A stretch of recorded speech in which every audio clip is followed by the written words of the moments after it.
99% মানুষই জানে না লাখ টাকার গরু কিনে তারা গরুর সবচেয়ে মজাদার আর ইউনিক অংশটাই ফেলে দেয়। এই ছোট্ট গরুর কান যদি ঠিকভাবে পরিষ্কার করে ধীরে ধীরে মশলা দিয়ে রান্না করা যায় তাহলে এমন অসাধারণ স্বাদ তৈরি হয় যেটা অনেক দামি খাবারকেও হার মানাবে। হ্যালো এভরিওয়ান, আসসালামু আলাইকুম, welcome back to my channel Zakia's cooking blog থেকে আরও একটি নতুন রেসিপি দেখার জন্য সবাইকে স্বাগতম। তো আজকে আমি তোমাদের সাথে শেয়ার করব গরুর কানের রেসিপি, কিভাবে পরিষ্কার করে এবং খুব সুন্দর করে রান্না করে আর খেতে যে কতটা মজাদার হয় সেটাই তোমাদের সাথে শেয়ার করব। তো আমরা কিন্তু অনেকেই জানি না যে গরুর কান এত মজার হয় খেতে, আর কিভাবে পরিষ্কার করে সেটাও জানি না। তো তোমাদের মাঝে শেয়ার করতে আসলাম, যেহেতু আর 2-3 দিন আছে কোরবানির বাকি। তো তোমরা আর এরকম গরুর কান ফেলবে না। আমি যেভাবে এই রেসিপিটি তৈরি করি ফলো করে তৈরি করে খেয়ে দেখো, অনেক অনেক ভালো লাগবে।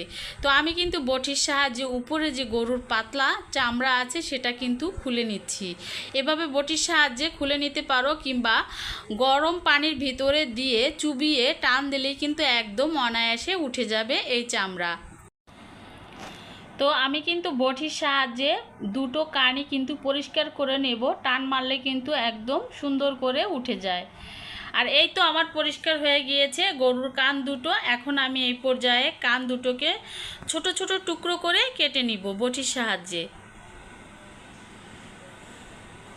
আমরা যেরকম মাংসের মধ্যে একটা নরম কটকট করা একটা হাড্ডি থাকে যেরকম, সেই সেম একদম গরুর কানের এই হাড্ডিটা লাগে, অনেক মজাদার লাগে। যারা ওরকম হাড্ডি পছন্দ করো তারা কিন্তু এই কান খেতে অনেক পছন্দ করবে।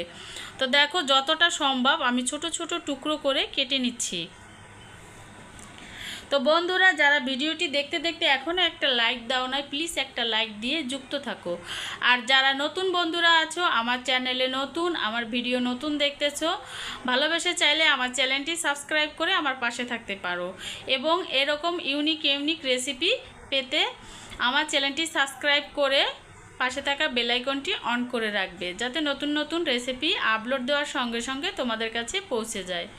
তো দেখো, কথা বলতে বলতে কিন্তু আমি দুটো কানই ছোট ছোট টুকরো করে নিচ্ছি।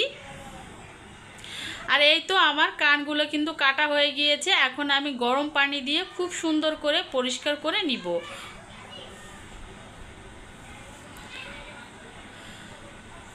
তো দেখো, গরম পানি দিয়ে সুন্দর করে পরিষ্কার করে ধুয়ে নিয়েছি। এখন চলে যাব রান্না করতে। কিভাবে রান্না করি বন্ধুরা, ভিডিওটি স্কিপ করবে না, না দেখলে বুঝতেই পারবে না এই লোভনীয় খাবার কিভাবে রান্না করি। তো রান্না করার জন্য এখানে পর্যাপ্ত পরিমাণে তেল দিয়ে দিলাম কড়াইতে। আর এখানে দিয়ে দিলাম পেঁয়াজ এবং রসুন বাটা 3 চা চামচের মতো। তো দুটো উপকরণই একসাথে মিক্স করা ছিল, তাই একসাথে দিয়ে দিলাম। আর এখানে দিয়ে দিলাম 1 চা চামচের মতো আদা বাটা।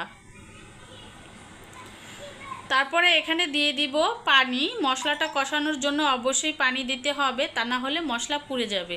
তো এখানে দিয়ে দিলাম 1 চা চামচের মতো হলুদের গুঁড়ো। যেহেতু এখানে গরুর কান রান্না করব, এখানে একটু ঝাল ঝাল করে কিন্তু আমি রান্না করব, সেই ক্ষেত্রে এখানে আমি 2.5 চা চামচের মতো শুকনো মরিচের গুঁড়ো নিলাম। তারপরে নিয়ে নিলাম ধনিয়া এবং জিরার গুঁড়ো, দিয়ে দিলাম স্বাদ মতো লবণ। এখন মশলাগুলো ভালোভাবে নেড়ে চেড়ে সুন্দর করে কষিয়ে নিতে হবে। মশলাটা যতটা সুন্দর হবে কষানো, ততটা কিন্তু খেতে অনেক মজার হবে।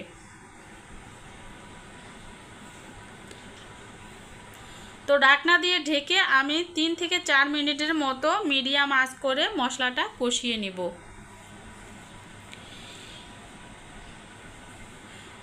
তো দেখো, তেল কিন্তু ছেড়ে দিয়েছে মশলার গা থেকে। আরও কিছু সময় ধরে কষিয়ে নিব, আর ভালোভাবে কষাতে হবে।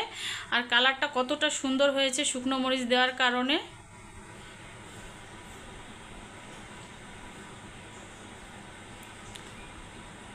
তো ভালোভাবে নেড়ে চেড়ে কষিয়ে নিতে হবে, যাতে নিচটা না পুড়ে যায়। পুড়ে গেলে কিন্তু রেসিপিটা খেতে ভালো লাগবে না, পোড়া পোড়া একটা গন্ধ আসবে। তো কিছু সময় ধরে কিন্তু মশলাটা আমি ভালোভাবে কষিয়ে নিচ্ছি। যারা এখনও গরুর কান খাও নাই একবার হলো ট্রাই করে খেয়ে দেখো বন্ধুরা, 100% গ্যারান্টি দিতে পারি তোমাদের মুখে লেগে থাকবে।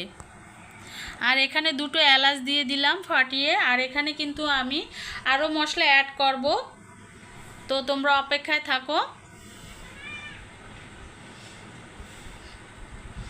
মশলাটা কষানো হয়ে গিয়েছে, এখন আমি যে গরুর কানগুলো ভালোভাবে ধুয়ে পরিষ্কার করে রেখেছিলাম সেগুলো দিয়ে দিব।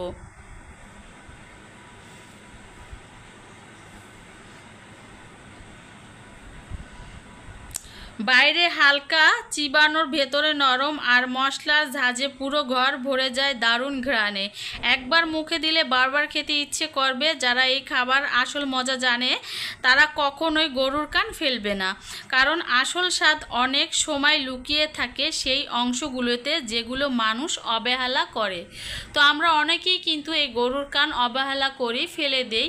লাখ টাকার গরু কিনে যদি এরকম ফেলে দেই তাহলে তো কিছু করারই নেই। তো এখন থেকে আর ফেলবো না, সবাই আমরা এরকম করে গরুর কান পরিষ্কার করে রান্না করে খেয়ে দেখব, অনেক অনেক ভালো লাগবে। তো দেখো আমি কিন্তু কানগুলো প্রায় আধা ঘন্টার মতো জাল করে নিয়েছি এবং কষিয়ে নিয়েছি, তো প্রায় মোটামুটি সেদ্ধ হয়ে গিয়েছে। এখানে আমি কিছু আলু অ্যাড করে দিব, আর তোমরা যদি আলু অ্যাড না করতে চাও স্কিপ করে যেতে পারো।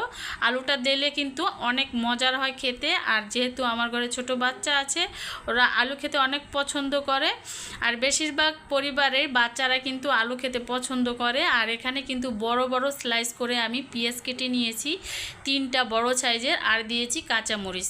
এখন আবারও সবগুলো উপকরণ আলুর সাথে মিক্স করে ভালোভাবে কষিয়ে নিব।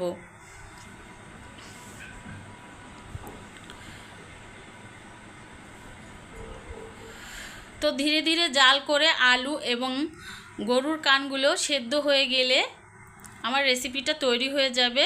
আর এর মধ্যে এই মশলাগুলো কিন্তু আমি চুলার পাশে রেখে দিয়েছিলাম এবং শিলপাটায় বেটে শেষ মুহূর্তে কিন্তু এই মশলাগুলো অ্যাড করে দিতে হবে, খুবই সুন্দর একটা ফ্লেভার বের হবে। আর আমি এটা কোনো ঝোল করব না, একদম গায়ে মাখা মাখা ভুনা করব। রুটি, পরোটা, ভাতের সাথে, খিচুড়ির সাথে যেটাই বলো না কেন একদম জমে যাবে। আর অফ ক্যামেরায় কিন্তু আমি বেরেস্তা করে রেখেছিলাম পেঁয়াজের, সেগুলো শেষ মুহূর্তে দিয়ে দিলাম। এখন আমি তোমাদের সঙ্গে একটু পরিবেশন করে দেখাচ্ছি কতটা লোভনীয় হয়েছে দেখতে, খেতেও অনেক অনেক লোভনীয় হয়েছিল, অনেক সুন্দর একটা ফ্লেভার বের হয়ে এসেছে মাশাআল্লাহ। আজকের রান্না করেছি গরুর কান, দেখলে সাধারণ কিন্তু স্বাদে একদম অসাধারণ। তো বন্ধুরা তোমরা একবার হলেও বাসায় ট্রাই করো, যেহেতু আর 3 দিন পর কোরবানি চলে আসতেছে, তো আমরা কিন্তু গরুর কান আর ফেলবো না, এই রেসিপিটা ট্রাই করব। তো আজ এ পর্যন্তই, সবাই ভালো থাকো, সুস্থ থাকো এই কামনা করি। আল্লাহ হাফেজ।